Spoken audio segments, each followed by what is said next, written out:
Doctor ইউনূসের press wing, একেবারে তার তত্ত্বাবধানে যে ভেরিফাইড পেজ, ওখানে আমার বক্তব্যের একটা অংশ প্রচার করছে তারা। তারপর দৈনিক ইত্তেফাক আর জনকণ্ঠ। জনকণ্ঠ তো জনকণ্ঠ না, জঘন্য কণ্ঠ। গণভোট হ্যাঁ না নিয়ে অনেক আলোচনা সমালোচনা চলছে। আমরা এখন সর্বশেষ সমাধান চাই আপনার কাছ থেকে। সর্বশেষ সমাধান এখন তো হবে না, ওটা কিয়ামতে সব ধ্বংস হইলে। আমি যে কথা বলছি, গণভোট নিয়ে আমার বক্তব্য ভাইরাল, কিন্তু আমার বক্তব্যের কিছু অংশ সাংবাদিকরা প্রচার করে একটা আমার বিরুদ্ধে একটা অপপ্রচার তৈরি করছে। এটা কেন হয়েছে? তার কারণ ডক্টর ইউনূসের প্রেস উইং, একেবারে তার তত্ত্বাবধানে যে ভেরিফাইড পেজ, ওখানে আমার বক্তব্যের একটা অংশ প্রচার করছে তারা আমাকে প্রশ্নবিদ্ধ করতে। তারপর দৈনিক ইত্তেফাক আর জনকণ্ঠ। জনকণ্ঠ তো জনকণ্ঠ না, জঘন্য কণ্ঠ। এটা ভারতের দালাল, রয়ের এজেন্ট। এই জনকণ্ঠ আর ইত্তেফাক আমার বিরুদ্ধে এক নাগারে নিউজ করলো আমি নাকি গণভোটের বিরোধিতা করি। আমার বক্তব্য স্পষ্ট, গণভোট হচ্ছে সনদকে বৈধতা দিতে। আর আমার কথা সনদ বৈধতা পেলে ইসলামের স্বার্থ কতটুকু রক্ষা পাবে এটা তো আমাকে দেখতে হবে। 1977 সালে প্রেসিডেন্ট জিয়াউর রহমান গণভোট করেছিল। তারপর পঞ্চম সংশোধনীতে সংবিধানে বিসমিল্লাহির রহমানির রহিম বাক্যটা সংযোজন করেছিল এবং সংবিধানে লিখেছিল বাংলাদেশ নামক রাষ্ট্রের মূল নীতি হচ্ছে মহান আল্লাহর প্রতি পূর্ণ আস্থা ও বিশ্বাস। 2011 সালে যে সরকার ছিল, যে সরকার এখন পলাতক, এরা সংবিধান থেকে মহান আল্লাহর প্রতি পূর্ণ আস্থা ও বিশ্বাস কথাটা বাদ দিছে। তখন বাংলাদেশের আলেমরা এবং আমি সহ সবাই প্রতিবাদ করেছি আমরা, যেটা ইসলাম বিরোধিতাকে আমরা মেনে নিব না। তারপরে একের পর এক কুফর করতে করতে সেই সরকার তো আল্লাহর গজবে বিতাড়িত হয়েছে। তারপর যে সনদ হলো, এই সনদে আল্লাহর প্রতি পূর্ণ আস্থা ও বিশ্বাস, এই কথাটা কেন রাখা হইল না? এই কথাটা কেন রাখা হলো না? এই প্রশ্ন আপনাদের আছে? কথা বলে না। ঐকমত্য কমিশনে 9 মাস মিটিং হয়েছে, 32টা রাজনৈতিক দল বসছে, তার মধ্যে 11টা দল ছিল ইসলামী রাজনৈতিক দল। 32টা রাজনৈতিক দলের 2-4টা বাম দল ছিল। তাদের বাধার মুখে কি হইল? সংবিধানে সনদের মধ্যে আল্লাহর প্রতি পূর্ণ আস্থা বিশ্বাস এই কথাটা রাখা সম্ভব হলো না। এখন পরবর্তী সরকার নির্বাচিত হয়ে যদি করতে যায়, সংবিধানে এই কথা লিখতে যায়, তখন বামেরা যদি আবার আন্দোলনে নামে, তাহলে বোঝা যায় কখনোই তো আর সংবিধানে এই কথাটা আসবে না। অতএব যেই সনদ অপরিপূর্ণ, যেই সনদে ইসলামের স্বার্থ রক্ষা হয় নাই, ওই সনদ সংশোধনের আগ পর্যন্ত ব্যক্তিগতভাবে আব্বাসী গণভোটকে সমর্থন করেন। এটাই আমার বক্তব্য। সনদ সংশোধন করো, আগে ইসলামের স্বার্থ রক্ষা করো, ঠিক কিনা? আমার কথা সাফ? আউযু বিল্লাহি মিনাশ শাইতানির রাজীম। বিসমিল্লাহির রাহমানির রাহিম। ওয়া উযলিফাতিল জান্নাতু লিল মুত্তাকিনা গায়রা বাঈদ। হাযা মা তু'আদুনা লিকুল্লি আওয়াবিন হাফিজ। মান খাশিয়ার রাহমানা বিল গায়বি ওয়া জাআ বিকলবিন মুনীব। আল্লাহ তাআলা বলেন, ওয়া উযলিফাতিল জান্নাতু লিল মুত্তাকিনা গায়রা বাঈদ। কাল কিয়ামতের দিন আল্লাহর মুত্তাকি বান্দাদের জন্য জান্নাতকে নিকটবর্তী করা হবে। এত মহা খুশির কথা শুনে আনন্দ পেলেন না? আল্লাহর পেয়ারা বান্দা মুত্তাকিদের জন্য কাল কিয়ামতের দিন জান্নাতকে নিকটবর্তী করা হবে।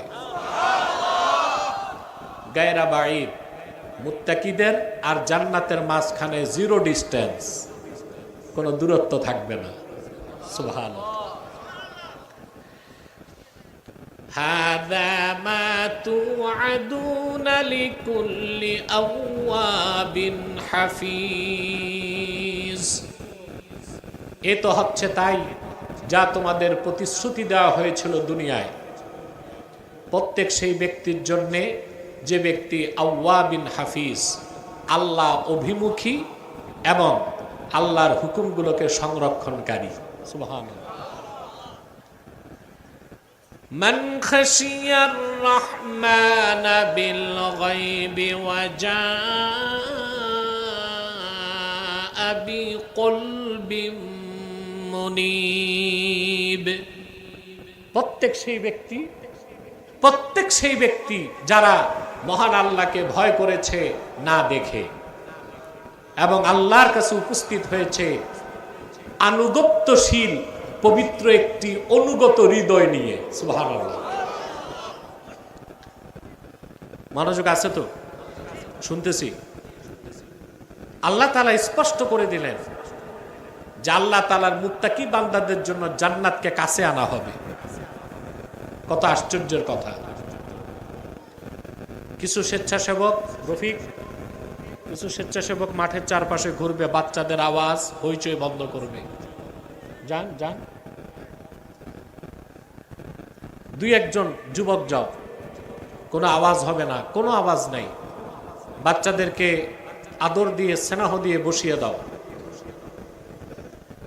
প্রিয় বন্ধুগণ, এই দিক তাকান। তাহলে আল্লাহর বেহেশত নিকটবর্তী হবে কাদের? জোরে বলেন, মুত্তাকিদের। সুবহানাল্লাহ।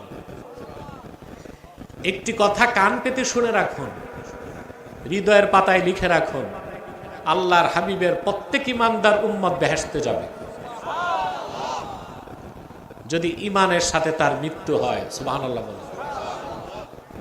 হোক যত বড় গুনাহগার, যদি তওবা করতে না পারে, জাহান্নামে শাস্তি পেলেও কোন একদিন সে আল্লাহর বেহেশতে প্রবেশ করবে।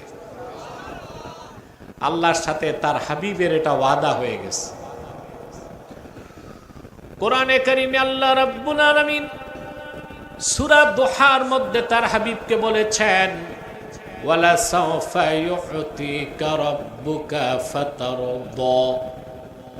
হাবিব আমার মুহাম্মদ সাল্লাল্লাহু আলাইহি ওয়াসাল্লাম, কাল কিয়ামতের দিন হাসর ময়দানে আল্লাহ রাব্বুল আলামিন আপনাকে এত বেশি নিয়ামত দিবেন, আপনি রাজি হয়ে যাবেন, খুশি হয়ে যাবেন।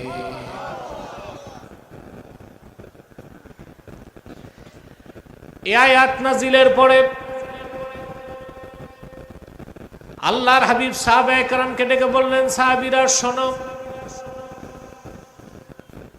আল্লাহ আমার সঙ্গে ওয়াদা করেছেন হাসর ময়দানে কাল কিয়ামতে আল্লাহর জান্নাতে যতক্ষণ আমি রাজি না হই আমার আবেদন আল্লাহ শুনতেই থাকবেন।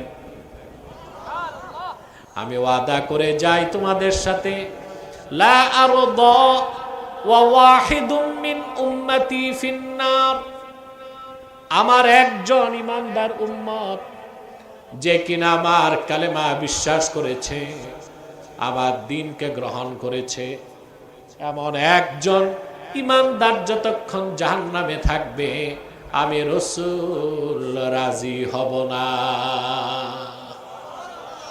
আমার সমস্ত উম্মতকে আল্লাহ তাআলা যখন, তাজুল ইসলাম বসেন,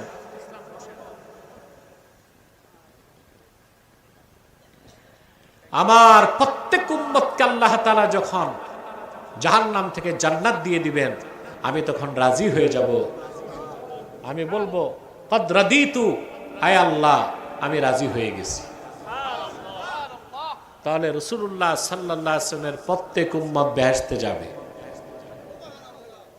যারা ইমানদার সৎকর্মশীল মুত্তাকি তারা বিনা আযাবে বেহেশতে যাবে।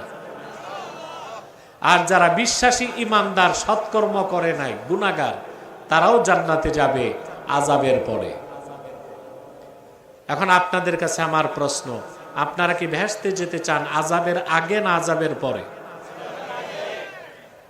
তাহলে আপনাদেরকে শুধু মুমিন আর মুসলিম হলে হবে না, মুত্তাকি হতে হবে।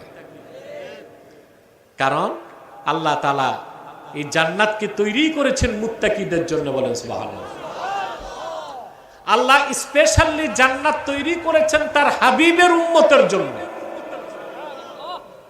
আমি আপনাদেরকে একটা তথ্য শোনাই। এই পৃথিবীর ইতিহাসে সবচেয়ে আশ্চর্য ঘটনা ছিল রাসূলুল্লাহর মেরাজের ঘটনা। আজ থেকে ১৫০০ বছর আগে রজব মাসের ২৭ তারিখ দিবাগত রাতে নূর নবীজি মুহাম্মদ সাল্লাল্লাহু আলাইহি ওয়াসাল্লাম ধুলক বুলক ছাড়িয়ে ৭ আকাশ পেরিয়ে সিদরাতুল মুনতাহার উপরে ৭০,০০০ নূরের পর্দা পার হয়ে আমার আল্লাহর আরশে আজিমে গিয়েছেন। আল্লাহকে চর্ম চোখে দেখেছেন, আল্লাহর সঙ্গে সরাসরি কথা বলেছেন। বলেন সুবহানাল্লাহ। এটা আমরা বিশ্বাস করি। স্পষ্ট মনে রাখবেন, রাসূলুল্লাহর মেরাজ ছিল জাগ্রত অবস্থায়। রাসূলুল্লাহ মেরাজে গিয়েছেন সশরীরে। এই কথার অবিশ্বাসকারী কাফের। কারণ মেরাজের কথা কোরআন শরীফের আয়াত দিয়ে প্রমাণিত, আর অসংখ্য মুতাওয়াতির হাদিস আছে। ইবনে হাজার আসকালানি বলেন, ইন্নাল আখবারা বিমিরাজিন নবী সাল্লাল্লাহু আলাইহি ওয়াসাল্লাম ক্বাদ বালাগা হাদ্দাত তাওয়াতুর। রাসূলুল্লাহ যে মেরাজে জাগ্রত অবস্থায় গেছেন সশরীরে, স্বপ্ন যোগে না, রুহানি ভাবে না, জিসমানি ভাবে রাসূলুল্লাহ গিয়েছেন আল্লাহর কাছে। এটা মুতাওয়াতির হাদিস দিয়ে প্রমাণিত। মুতাওয়াতির হাদিস অস্বীকারী কি? কাফের। কোরআনের আয়াত অস্বীকারী কি? কাফের। একটি বিষয়ে মুহাদ্দিসগণ মতভেদ করছেন যে আল্লাহর রাসূল আল্লাহকে চর্ম চোখে দেখছেন কিনা। কথা বুঝতেছেন? কিন্তু গ্রহণযোগ্য মত, রাসূলুল্লাহ আল্লাহকে কপালের 2 চোখ দিয়ে দেখছেন। বড় দুঃখ লাগে আমার, রজব মাসে বাংলাদেশে কিছু স্কলার আছে, টেলিমৌলবী, এদেরকে মাঠে পাওয়া যায় না, টেলিভিশনে পাওয়া যায়। বুঝলেন না? লম্বা রুমাল টেনে ঘোমটা দিয়া ফতুয়া দেয়। এরা নাকি স্কলার। আমি বলি স্ক্রু ড্রাইভার। এরা মানুষকে বিভ্রান্ত করে যে রাসূলুল্লাহ সাল্লাল্লাহু আলাইহি ওয়াসাল্লাম মেরাজে আল্লাহকে দেখেন নাই। 2-1টা কিতাবের অগ্রহণযোগ্য মত থেকে ফতুয়া দেওয়া জায়েজ নাই। ফতুয়া দিতে হয় গ্রহণযোগ্য মত দিয়ে। ফাতাওয়ার উসুল হচ্ছে আল ফাতওয়া আলা কওলি গায়রির রাজিহ হারাম। যেটা গ্রহণযোগ্য মত নয় সেটা কিতাবে থাকলেও ওই মতে ফতুয়া দেওয়া হারাম। ফতোয়া হতে হবে গ্রহণযোগ্য মতে। গ্রহণযোগ্য মত কি? আল্লামা মোল্লা আলী কারি রাহমাতুল্লাহি আলাইহি মিরকাতের মধ্যে লেখেন, ওয়াল হাসিলু আন্নার রাজিহা আন্না মুহাম্মাদান সাল্লাল্লাহু আলাইহি ওয়াসাল্লাম রাআ রাব্বাহু লাইলাতাল মি'রাজি বিআইনাই রাসিহি। সবচেয়ে গ্রহণযোগ্য মত এটাই, আল্লাহর আখিরি নবী নূর নবীজি মুহাম্মদ মুস্তাফা সাল্লাল্লাহু আলাইহি ওয়াসাল্লাম মেরাজের রাতে আরশে আজিমে যে আল্লাহ তাআলাকে কপালের 2 চক্ষু দিয়ে দেখেছে। ফাওকাস সামাওয়াতি সাবঈন, আরশুল্লাহিল আজিমে যে মুহাম্মদ সাল্লাল্লাহু আলাইহি সাল্লাম ওনার কপালের 2 চক্ষু দিয়ে আল্লাহকে দেখছেন। অন্তর চোখে তো দেখছেনই। সুবহানাল্লাহ। হযরতে ইমাম কাসতালানী মাওয়াহিবুল লাদুনিয়ায় লেখেন, আল্লাহর হাবিবের মোট মেরাজ হয়েছে 34 বার। কতবার?